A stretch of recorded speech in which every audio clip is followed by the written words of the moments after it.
Well, good afternoon, ladies and gentlemen. I hope all of you are doing great. And that was a pretty good introduction of myself. I had prepared just 2 or 3 lines.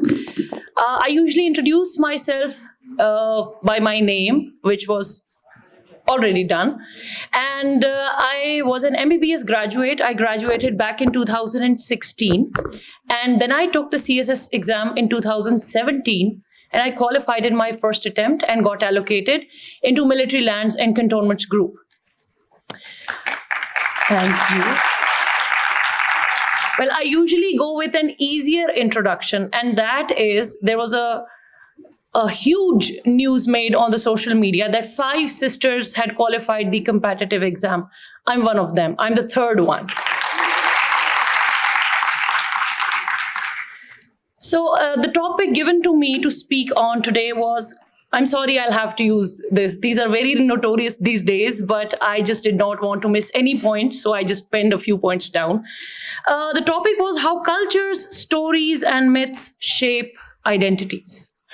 So I know you've been listening to a number of talks, and I don't know, I have been on those seats once, so I know how that feels. So let's not make it a very standard, boring talk. I'll just tell you a story. So the story is very simple, and I hope that you get a good message out of it. There was a kid, there was a baby born with very beautiful green eyes in KP half a century ago. And he was born in a very conservative area where he was taught that, the stories of honor were told, stories of obedience of women were told, and, the traditions and the cultures and all of that was just packed in his head. And he knew those things were pretty serious. Then later on, he kept on growing, and there was a time when he entered and stepped for the first time into his classroom. And because I know that person personally, according to him, the day he was getting up and getting ready for the school, he was putting on the shirt and he was putting on the shoes, and he watched his sister getting ready to go into the kitchen. And a question popped up in his mind, why? Why is she not getting ready for the school? I am, but she's not. But the area that he was born in, you could never question the norms. It was very normal. Everybody knew that the girls had to go to the kitchen and the boys had to get up, get ready, and go to the school. Then the days and years passed, and he went into college. And the day he stepped into college, according to him, he saw his sisters stepping into homes which were not theirs. They were getting married. They were sent off. They were as old as him almost. And he said, I was there chasing my dreams, becoming what I wanted to be, and I saw my sisters just going to somebody else's house with all those dreams and plans that they had, because as siblings, you talk and you share a lot of things and plans. And he said this, that I watched those girls with dreams getting no chance to become the women they could have been. So they just went off to somebody else's house, expecting it to be their house and to live there for the rest of their lives. Well, this person grew up, and through an acquaintance, I came to know about another story, that he got a good government job, of course, because he was educated. And then he one day saw a group of convent girls passing in Rawalpindi. And they were, at that time, back in 80s, they used to have long skirts and white dress shirts to match. And he said they looked so graceful and so cute and pretty. The other person told us when we grew up that this man with green eyes said that one day when I'm going to have daughters, I'm going to send them to this school because I love how they dress and how graceful they are. And he said, I went into shock for a moment that I am talking about that time when even when the daughter was born to a man, he would have to digest with a pinch of salt. Even when the daughter was born, that guy was not married. He had no daughters at that time, and he was planning to have daughters and send them to convent school. So after a few years, He went and told his mother that he would marry an educated girl. The only condition was that the girl should be educated no matter where she belonged to, no matter how she looked, just an educated girl. And he found my mother. He married an educated woman who had done masters at that time.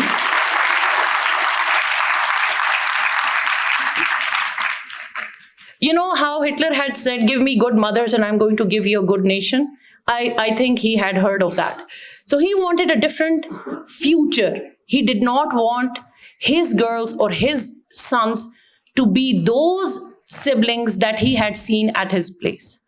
So he married an educated woman. My mother was one of those people. When they had graduated, she and her sisters, they had graduated, the government had sent letters to their home without even applying that we request you to join the government schools to be a teacher there.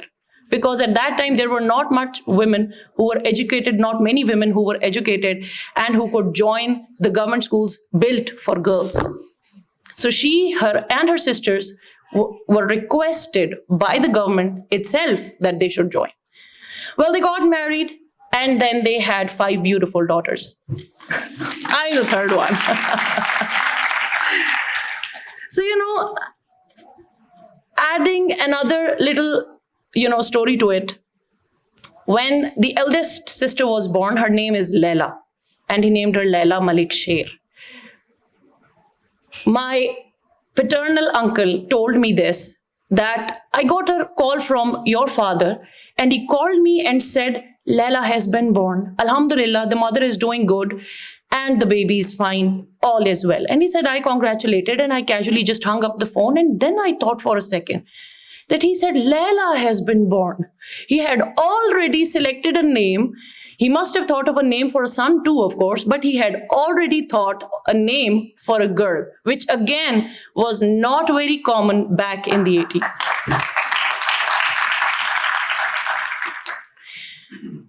So growing up in that house, growing up with this person as a father, I know and I remember clearly, I've seen my paternal uncles and aunts, and I've seen my maternal uncle and aunts who would come over, who would make my parents sit down, and they would advise them that, what are you doing with the girls? You're sending them to schools, fine, but then college and the medical college, and you've got plans, and you are just investing hundreds and millions of rupees in education and whatnot. Why not build a good dowry for them? Buy gold, buy things which will come handy later on. You're wasting your money, you're wasting your time. They're going to go to somebody else's house, like everything is going to go to waste. What are you doing? And I've always seen my father responding to them very well. He had an answer to every question every time, but he did not step back. He did not take his decision back of educating and making his daughters economically independent. People ask me often that, how did you, 5 of you, qualify this exam? It's very difficult to even qualify it once.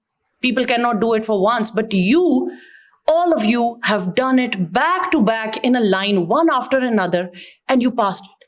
How? But I really did not know the answer to that question in the beginning.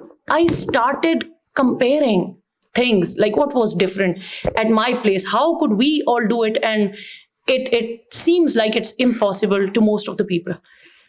And then I found out, really, that the father we had was a different person. I compared my father to all the fathers that we have around in our family. Mothers are almost all the same. They all love their children. They want their kids to grow. They all want their kids to have good futures.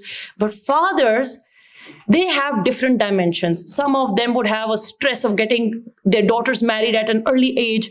Some would have respect factors at such a high level that they would not even send their daughters to school. My father had a different vision for the girls he had. So I usually think of this time when I was a kid. I was hardly maybe 8 or 10 years old. And I remember writing poems. Now I'm a mother. And I can assure you that kids would write and draw like anything in the world and would bring to you. And they would believe that you have all the time in the world to see it, to read it, to sit with them, to discuss it. So I wrote some very terrible poems as a kid. And I took them to him, those to him, and I read them to him. And I never for once remember him telling me that he was busy or he was doing something. He must be. He must have been a busy man. But he listened to those terrible poems every day, every time. And he would reward me with 100 or 200 rupees, and I would just dance around with those notes in my hand. But now with time that I've grown, I know what the weight in poetry is. I know what rhyming is. Though my poems are not public, but I write poems till date. And now I know that had I not written those poems, had he not given me that pat on my shoulder, I would not have been able to stand here and speak, and I would not have been able to write whatever I have ever read.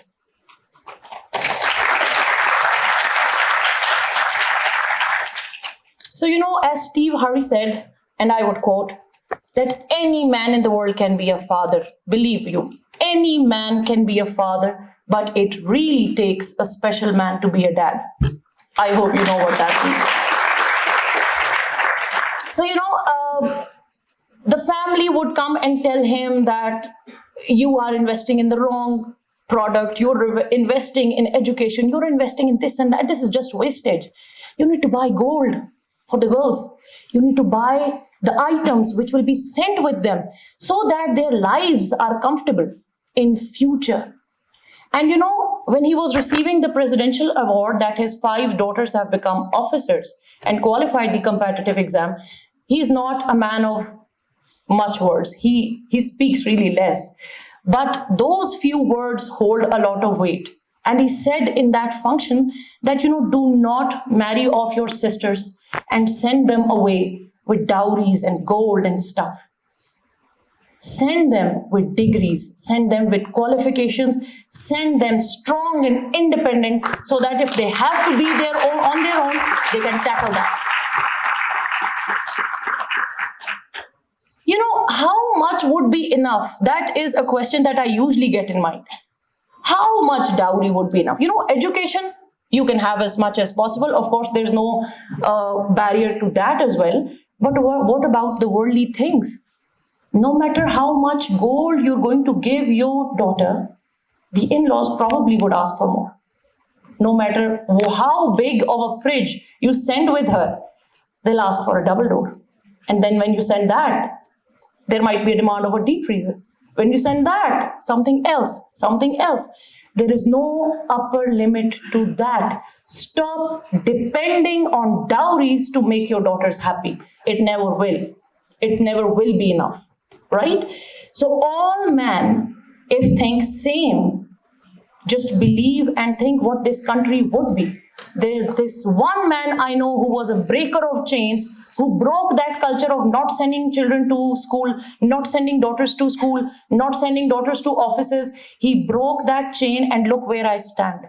When all of you do the same, when all of us do the same, just foresee where the Pakistan would stand.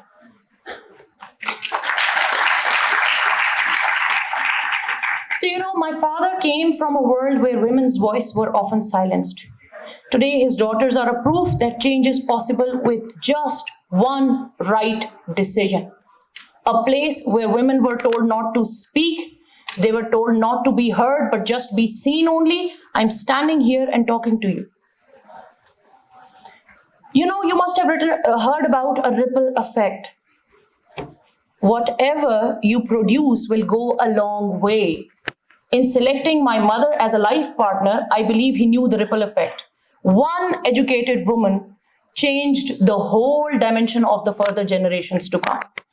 And I believe that your parents are also chain breakers, because the girls sitting in this auditorium, you should know that your parents have broken those chains, those shackles of culture, and sent their daughters and sons to study.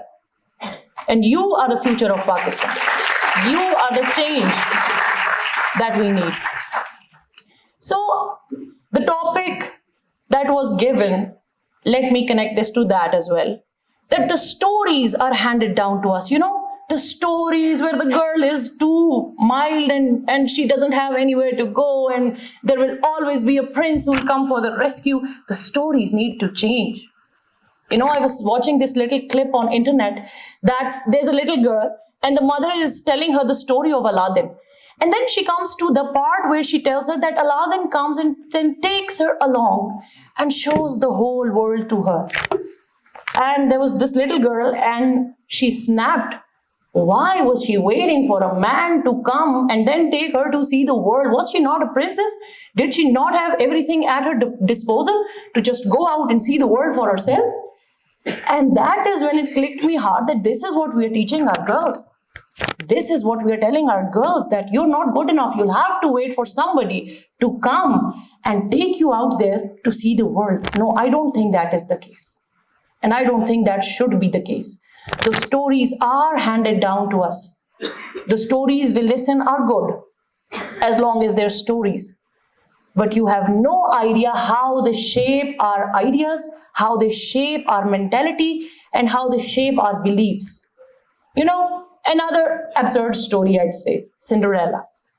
She dances with the prince and somehow leaves a shoe behind, and then the prince has to go around the town with a shoe, checking the feet of girls to see which one fits. Okay, that's the concept of love. You don't remember the face, and you don't remember how you feel next to that person, but you need a foot to recognize love. These stories need to go now. They're redundant, they're old and outdated. So you and I, we are going to build new stories for the newer generations to come. So, culture is not a rigid framework. It's fluid. It is what people think and believe is right. So your parents, my parents, you, when you're going to be the future potential parents, I am a parent right now. We believe education is important. We believe girls need to be educated. We believe that girls need to be economically independent. This is what culture will become in the next few years to come. So let's rewrite the gender narratives. A man from a very conservative area, my father, as I said earlier, he can redefine a narrative for his daughters. Then imagine what we can achieve collectively when all of us think the same. So there's a message for all the girls sitting over here. Dream big as you can, as much as you can. It always starts with a dream, with an idea. So never be short on dreams. Never think of yourself any less than any other person in the world. And for the men, please, I think it's high time now that you recognize that women need their due place, their due space. Give them that chair on the table. Give them that piece of cake which is theirs, which has been theirs from the beginning. You must have heard that women are not promoted much. And there's one lady, I'm telling you, I went to a university, I'll not name any names, and a person asked me, why are women not promoted much? And I said, because a very small percentage of women is already in the service. And then it's going to take a lot of time for them to be promoted and maybe go to the higher stages. And the guy said, yes, there's been one woman from the service who was promoted to that very scale because, of course, her father is an M&A and her husband is this and that. And I said, right there.